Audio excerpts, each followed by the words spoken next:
very few people seem to know it through the text of Charles Dickens. And the story itself is so rich, and it's such a great story that I think we adapted it to try and get all the caricature and the fluff out of the way and just let this story stand on its own, because it really is great, and it lends itself so well to magic. What are some of the elements in the Prose that is different than the traditional Christmas carol that most people have seen for the last 30 or 40 years? Well, I think, ironically, a lot of the Christmas carols you've seen lately have become more commercial and accessible, which is really, when you think about it, against everything Dickens was talking about and the kind of the point of Scrooge. And so by stripping that away and keeping it simple and just 3 actors telling the stories, playing all the parts, very few props, a little magic here and there, it's really kind of, I think it's an attempt to be as true to the text as possible. For me, actually, the story of Christmas Carol is what got me into theater. I remember I was trying to impress a girl in high school, and so I took her to the theater to see A Christmas Carol, and up to that point in time, Mickey Mouse was all I had to draw on. So I was expecting puppets and musical numbers and everything, but what it was just a bare stage with 1 Christmas wreath and 4 people that had the text down cold. And they just told the story. And like by the end I was in tears, I was moved. I'd forgotten the girl's name, and it was just, I mean, it was just what got me to think maybe I should get into this and try theater. Wow. Kit, what was it like directing this show? It was wild. It was wild. What we did was we took the very basic essence of the Christmas Carol as written by Dickens, and my job was to make it a community event. So you'll see that this production is very much a party, and people are invited to take part in the play, to involve themselves with their imaginative contribution. Was that your idea? We collaborated on almost everything. I like that. Yeah. The idea is that if it's in a Christmas party, then no one is separate from the text, and thus they have a more intimate relationship with Scrooge's transformation.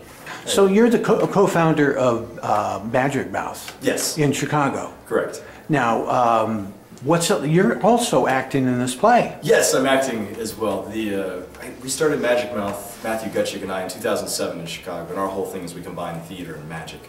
Because a lot of magic nowadays tends to have a lot of cheese.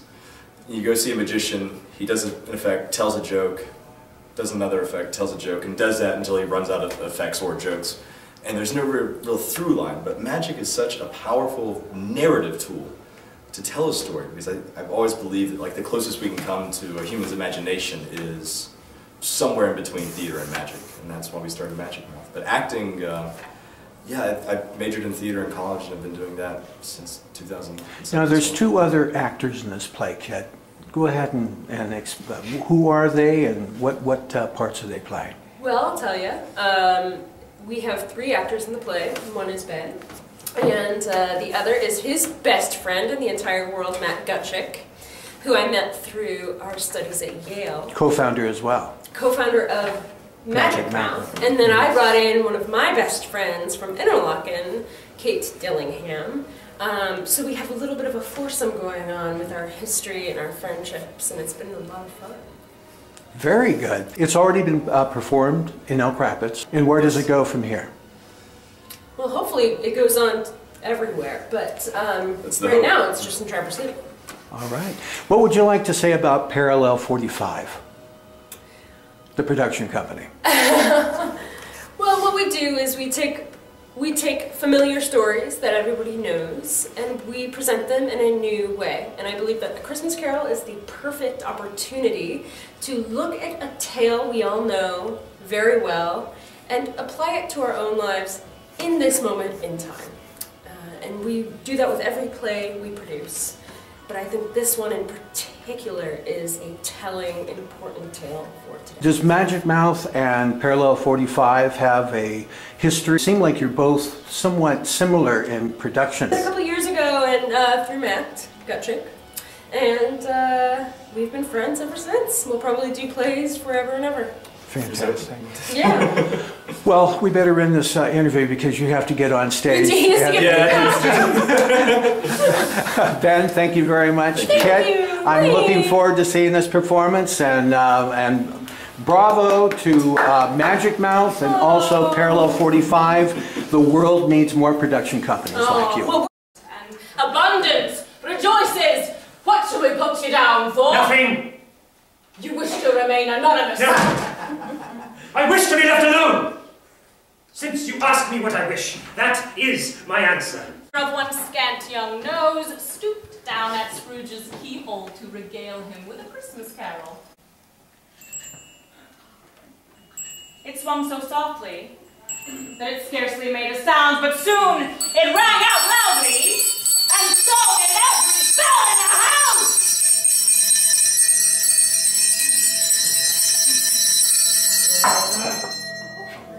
Charity, mercy, benevolence were all my business. The dealings of my trade were but a drop of water in the comprehensive ocean of my business.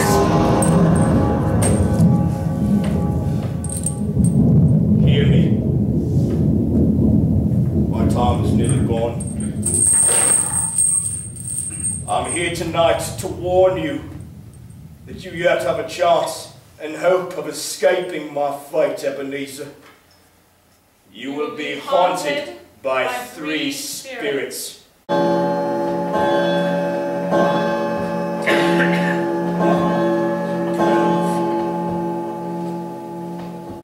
I'm much obliged, but a night of unbroken rest would have been much more conducive to that end. Your reclamation, then, take heed. Rise and walk with me. The jocund travellers came on, and Scrooge named them, every one, as they came. He heard them give each other Merry Christmas, as they parted at crossroads and byways for their several homes. Hey! These are but shadows of the things that have been. They have no consciousness of us. I've come to bring you home, dear brother, forever and ever. Father is so much kinder than he used to be, that home is like heaven. He spoke so gently to me one night when I was going to bed that I wasn't afraid to ask him once more if you might come home, and he said yes, you should. And he sent me in a coach to bring you, and you to be a man, and you are never to come back here. But first we're to be together all the Christmas long, and we're to have the merriest time in the world!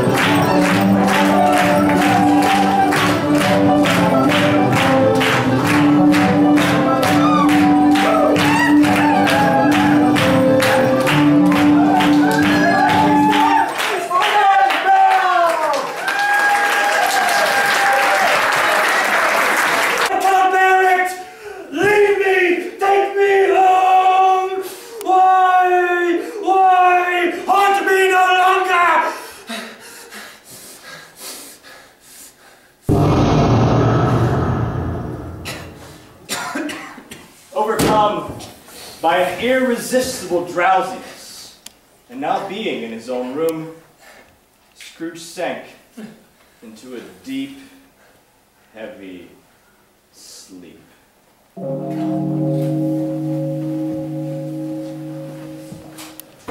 Oh, never!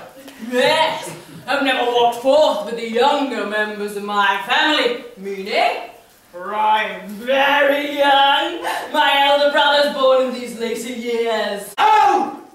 Good as gold! And better!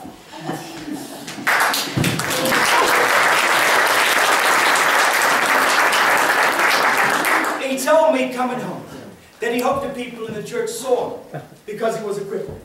Because it might be pleasant to them to remember upon Christmas Day who made lame beggars walk and blind men see. Feeble as he is, he's strong and hearty. Oh! And what a wondrous goose it was! A murmur of delight went round the board, and even Tiny Tim feebly cried, "Hurrah!" God bless us, everyone. The chestnuts and jug went round and round, and by and by, they had a song from Tiny Tim. Oh.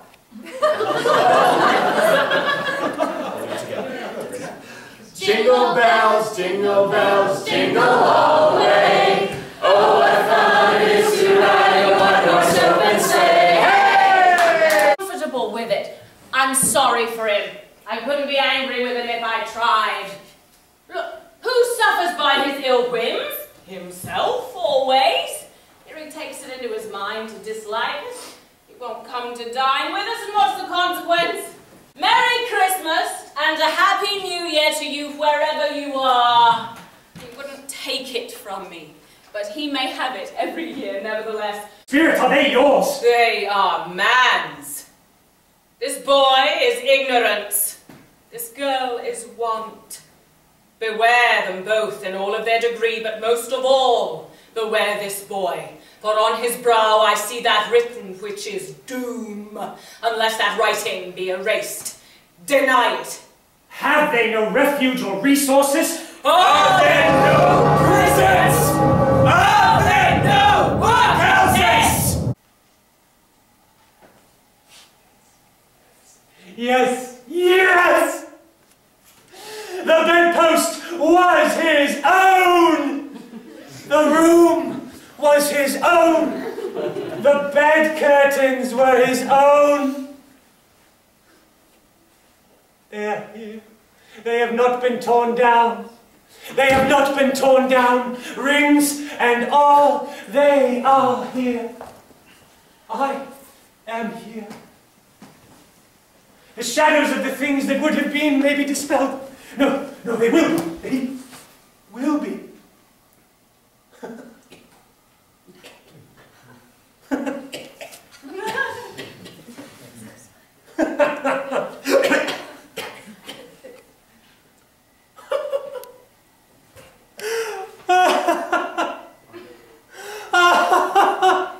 Mr. Scrooge, are you serious? Oh, if you please. Yes, not a farthing less. A great many back payments are included in it, I assure you. Oh, but come and see me. Will you come and see me? My dear sir, I don't know what to say. Yes. We will. Yes. Oh, thank you. Oh, I'm much obliged. Thank you 50 times. Bless you. I'm not going to tolerate this sort of thing any longer.